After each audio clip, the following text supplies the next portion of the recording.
නමස්කාර වේවා බුදුරුවනට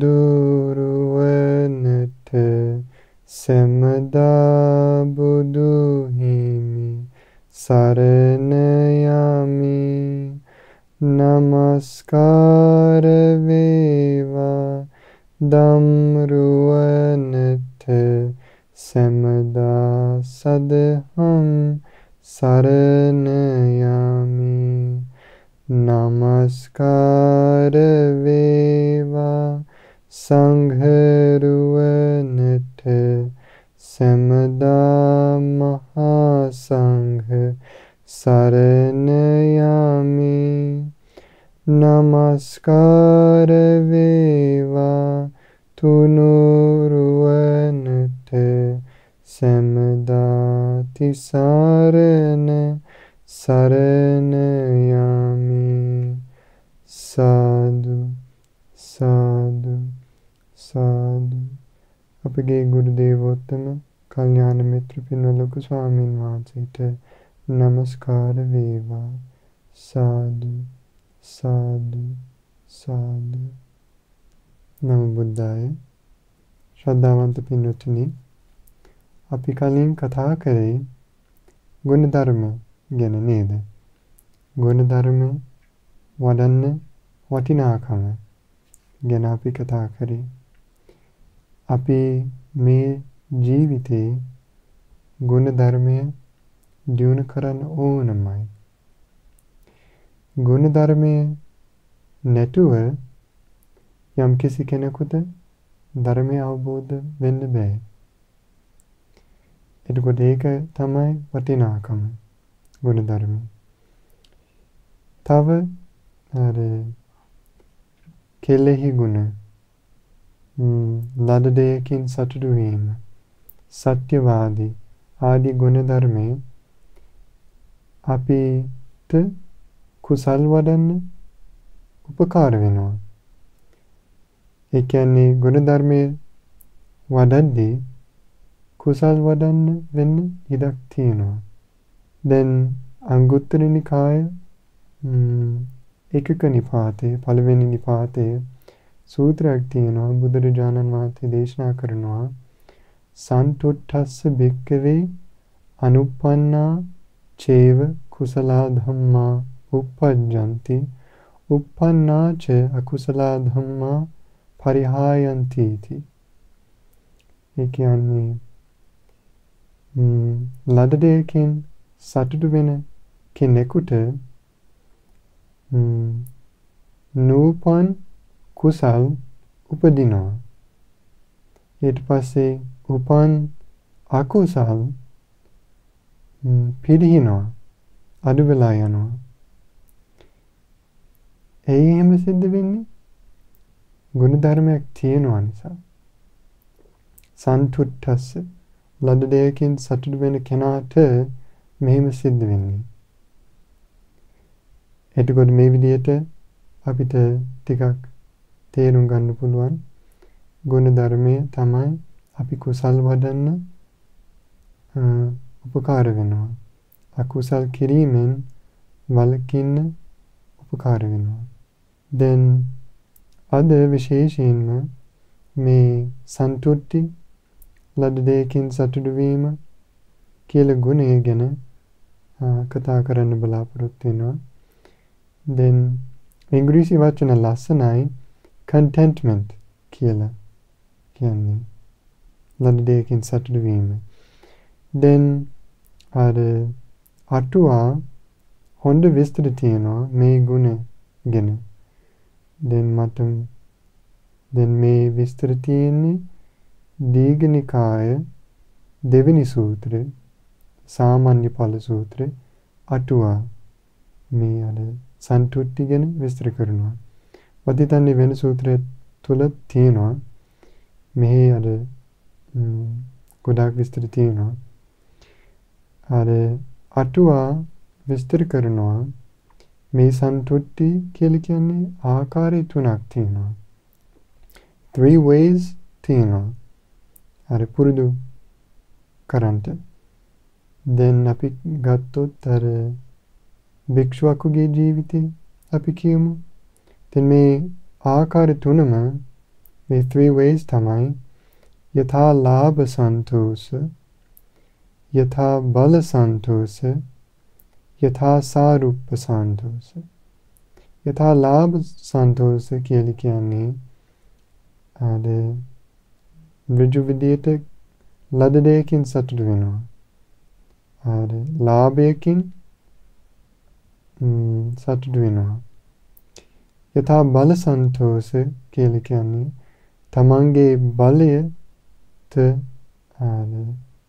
ගැළපෙන දෙයකින් සතුටු වෙනවා. ඊට පස්සේ යථා සාරුප්ප සන්තෝෂ තමන්ට සුදුසු දෙයකින් සතුටු වෙනවා. දැන් අපි උදාහරණ ගැන ටිකක් කතා කරමු.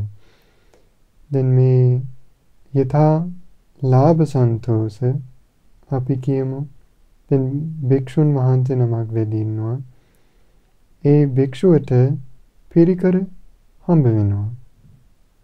දැන් සමහර වෙලාවට ඒ පිරිකර very nice thing වෙන්න පුළුවන්. එහෙම නැත්නම්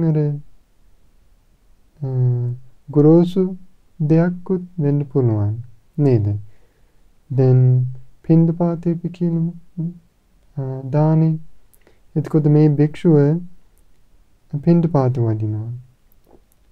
දැන් සමහර වෙලාවට සමහර තැන් ප්‍රණීත දානේ හම්බ වෙනවා.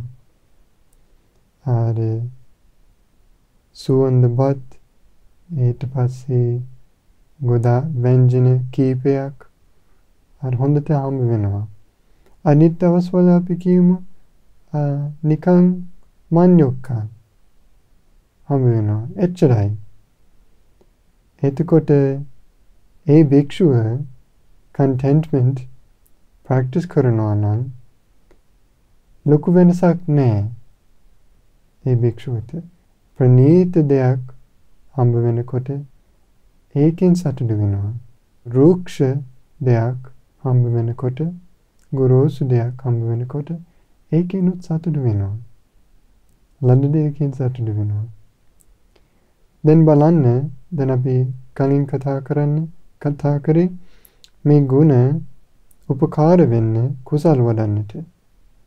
ඊට පස්සේ මේ ගුණ තියෙන කෙනා අකුසල් පිරිහිනවා තමන් තුළ. එතකොට මේ භික්ෂුව අමුතු සතුටු වෙන්නේ ප්‍රණීත දේවල් හම්බ වෙනකොට. එයා overjoyed වෙන්නේ නැහැ. ඊට පස්සේ රුක්ෂ දෙයක් හම්බ වෙනකොට හිත නරක කරගන්නේ නැහැ. ඒ සතුටු වෙනවා. ඒ රුක්ෂ දෙයකින් සතුටු වෙනවා. එතකොට දුකටපත් වෙන්නේ නැහැ. ඉතින් ඒ ලාභය ගොඩාක් තියෙනවා නම් ඒකට ඇල්ලෙන්නේ. නොඇලීම කියලා කියන්නේ කුසලයක්. ඊට පස්සේ ලාභය අල්පයි නම්, පිරිකර අඩුයි නම් දුකටපත් වෙන්නේ නැහැ. බලන්න වටිනාකම නේද? ඊට පස්සේ යථා බල සන්තෝෂ තමන්ගේ බලයට ගැළපෙන දෙයකින් සතුටු වෙනවා. දැන් අපි කියමු වයසක ස්වාමීන් වහන්සේ නමක් වැඩි ඉන්නවා. එහෙම නැත්නම් ගිලන් ස්වාමීන් වහන්සේ නමක් වැඩි ඉන්නවා. එතකොට ඔබ දන්නවා ඇති වැඩි හොදනකොට තැමුණාට පස්සේ බරයි නේද? එතකොට දැන් ස්වාමීන් වහන්සේලාගේ සිවුරු තැමුණාට පස්සේ බරයි. ඒ වැඩි ලොකුයි නිසා. දෙපට සිවුරු ඊට වඩා බරයි. මොකද හේතුව වැඩි දෙකක් සෝ කරලා තියෙනවා. එතකොට වයසක ස්වාමීන් වහන්සේ නමකට අමාරු වෙන්න පුළුවන්. ඒ දෙපට සිවුරු හොදන්නට. ඊට පස්සේ ගිලන් ස්වාමීන් වහන්සේ නමකට අමාරුවක් වෙන්න පුළුවන්. හොදන්නට. ගොඩක් බරයි නිසා. ඉතින් අපි කියමු මේ වයසක ස්වාමීන් වහන්සේ බරගන පුළුම් දෙපට සිවුරක් හම්බ වෙනවා. කවුරු හරි පූජා කරනවා. නමුත් ඒ ස්වාමීන් වහන්සේට යූස් කරන්න අමාරුයි. මොකද හේතුව හොදන්නකොට අමාරුයි, බර වැඩි. එතකොට ඒ ස්වාමීන් වහන්සේ මොනවද කරන්නේ? වෙන අර සබ්‍රාහ්මචාරීන් වහන්සේලා ළඟට වැදලා කතා කරනවා මේ සිද්ධිය ගැන. ඊට පස්සේ ට්‍රේඩ් කරනවා. බර අඩු, ඝනකම අඩු දෙපට සිවුරු ගන්නවා. ඒ බර එක පූජා කරනවා සබ්‍රාහ්මචාරීන් වහන්සේ නමකට.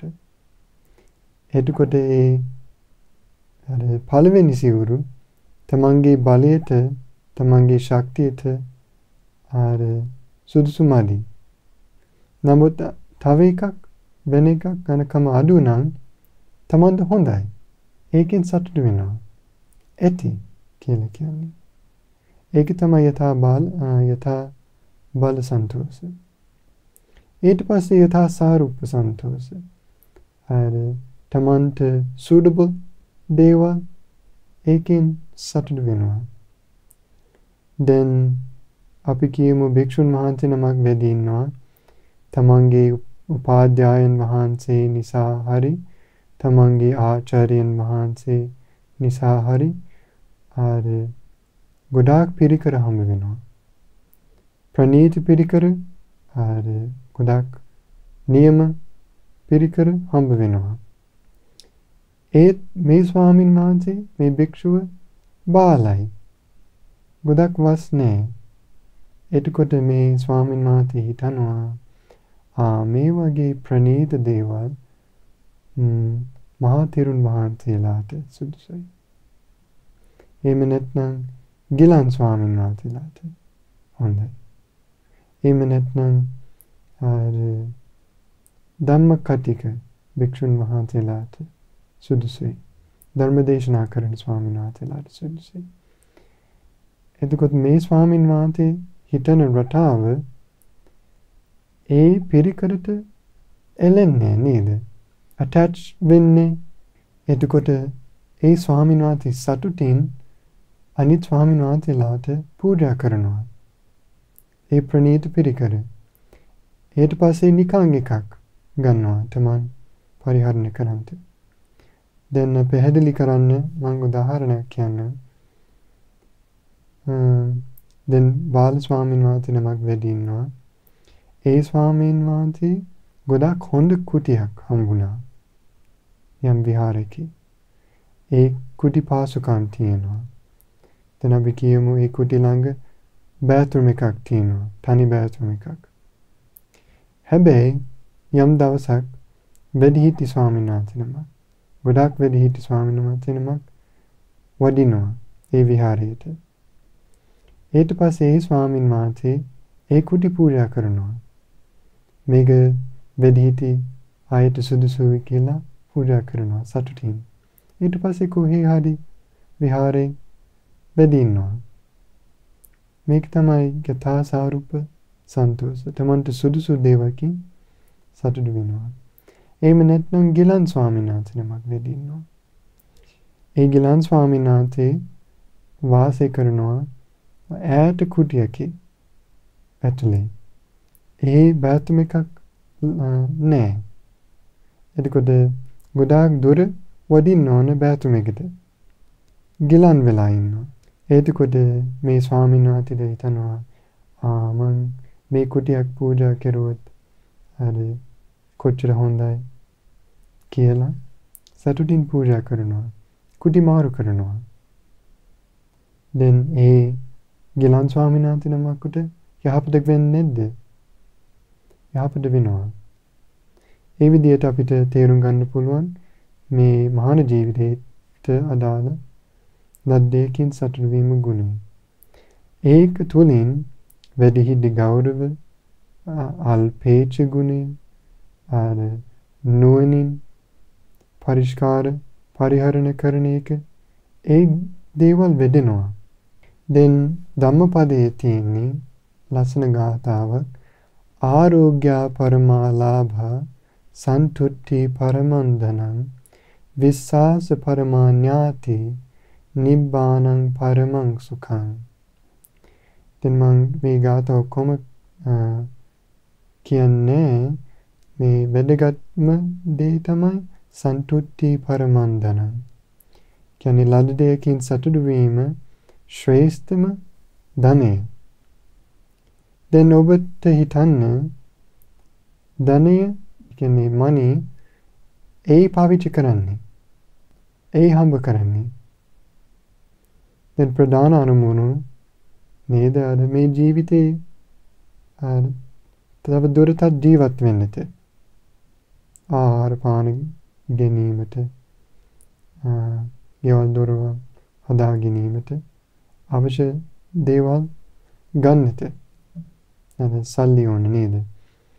ඊට වඩා සල්ලි අර මිනිස්සු පාවිච්චි කරනවා තමන් ආසා කරන දේ ලබා ගන්නට නේද? තමන් කැමති දේවල් ගන්නට. ඉතින් මේ සන්තුට්ටි ගුණ පුරුදු කරන කෙනා මෙයාට දන්නවා ඇති කියලා හැඟීම. ඇති කියලා හැඟීම තේරුම දන්නවා. enough. මේක මට enough. එතකොට දැන් ගිහි ජීවිතේ ගත කරද්දී ගොඩාක් කටයුතු කරනවා. ගොඩාක් work කරනවා නේද? දැන් ගෙවල් දොරවල් හදා ගන්නවා, බඩු භාණ්ඩ ගන්නවා, රැකියාව කරනවා, යාන වාහන ගන්නවා, සල්ලි වෙහෙස මෙහන්සි වෙලා හම්බ කරනවා, ෆෝන් එකක් පාවිච්චි කරනවා, ටීවී එක බලනවා. එතකොට මේ දේවල් ඔක්කොම අපිට තේරුම් ගන්න ඕන ඇති තරම. When enough is enough. එතකොට ගයක් තියෙනවා යම් කිසි කෙනෙකුට. නමුත් ඒක මදි කියලා එයාට හිතනවා. තව ගයක් ඕන. දෙකක් ඕන. එතකොට ඇත්තම දෙකක් ඕනේ නේද? ඊට පස්සේ රැකියාවක්, හොඳ රැකියාවක් තියෙනවා. නමුත් ඊට වඩා උසස් පොසිෂන් එකක් කැමති. ප්‍රෙසිඩන්ට් එක වෙන්න කැමති. එහෙම නැත්නම් ප්‍රෙසිඩන්ට් විදියට ඉන්නවා නම් තව කම්පැනි එකක් ගන්න කැමති. කම්පැනි දෙකක් අතර ආධිපතිභාවය ලබා ගන්න කැමති. එහෙම නැත්නම් හොඳ වාහනයක් තියෙනවා. නමුත් ඊට වඩා හොඳ වාහනයක් ගන්න කැමති. හොඳ ෆෝන් එකක් තියෙනවා. නමුත් හැම අවුරුද්දම හිතන්නේ අලුත්ම මොඩල් එක විකුත් කරනවා. එතකොට ඒකට ආසා කරනවා. පරණ ෆෝන් එක දැන් හොඳ නැහැ. එතකොට අපිට තේරුම් ගන්න පුළුවන් මේක කෙලවරක් නැහැ. තමන්ගේ desires පිටිපස්සේ දුවන වැඩක් නැහැ. ඇති තරම් දන්න ඕන. දැන් විශේෂයෙන්ම මේ කාලේ companies ගොඩාක් කැමති ඔබ ලද දෙයකින් සතුටු නොවීම. ලද දෙයකින් සතුටු වෙනවා නම් අලුත්ම මොඩල් එක ගන්නේ, අලුත්ම ජංගම දුරකථන ස්මාර්ට්ෆෝන් එක ගන්නේ. එතකොට අපිට හොඳම ක්‍රමයක් තමයි තමන්ගේ ආසාව අඩු කරන්නට. එහෙම නැත්නම් අපි පිටිපස්සේ දුවනවා. දැන් ගිහි කාලේ මගේ පළවෙනි වාහනේ පරණ සීය කෙනෙකුගේ වාහනයක් වගේ. දැන් ඒක ගොඩාක් කාලේ පාවිච්චි කරා, ඩ්‍රයිව් කරා. ඒක ඇති මට හිතුණා. ඒ මොකද අපි ඒ වාහනයක් පාවිච්චි කරන්නේ යම් තැනක් ඉඳලා වෙන තැනකට යන්නට. එතකොට එහෙම පුළුවන් නම් ඇති මට හිතුණා. හොඳ වාහනයක් ගන්න පුළුවන් කමක් තිබුණා. නමුත් ඒක ඇති. ඥාති කෙනෙක් මට දුන්නා කිසිම මුදල් ගෙවෙව්වේ නෑ. අර ස්පෙන්ඩ් කරේ නෑ. නිකන් හම්බුණා. ඊට පස්සේ මගේ ස්මාර්ට්ෆෝන් එක අවුරුදු කීපයක් පාවිච්චි කරා. අලුත් මෝඩල් එක ගන්න හිතුනේ නෑ. කැමති වුණේ නෑ. ඕනේ නෑ කියලා. මට හිතුණා. මේක ඇත්තේ. එතකොට දැන් ඔබගේ ජීවිතේ දියුණු කරන්න එපා කියලා මං කියන්නේ. නමුත් අපි දන්න ඕන නම් when enough is enough. තරම් දැනගන්න ඕන. එහෙම නැත්නම් ජීවිතේ පුරාම ආසාව පිටිපස්සේ දුවනවා. එතකොට කාලේ අපරාධ වෙනවා. ඒ කාලේ ඒ වටිනා ටයිම් එක ස්වල්ප කාලෙත් තියෙන මනුස්ස ජීවිතේ ඒ කාලය ලොකු ප්‍රයෝජනක් ගන්න පුළුවන් ධර්මයේ හැසිරෙන්නට. අද අපි ලද දෙයකින් සතුටු වීම ගැන කතා කරා. අපිටත් අපි මේ දහම් කරුණු සිහිපත් කරගෙන අර්ථය තේරුම් අරගෙන අපිටත් මේ ජීවිතේ උතුම්ම ධනය නම් වූ ලද දෙයකින් සතුටු වීම ගුණය වඩන්න දුර්ලභ වාසනාව ලැබේ. සාදු සාදු සාදු. තෙරුවන් සරණයි. නමෝ බුද්ධාය. මෙවැනි වටිනා ධර්ම දේශනා ශ්‍රවණය කිරීමට ශ්‍රද්ධා ඩේලි YouTube චැනලය සබ්ස්ක්‍රයිබ් කරන්න.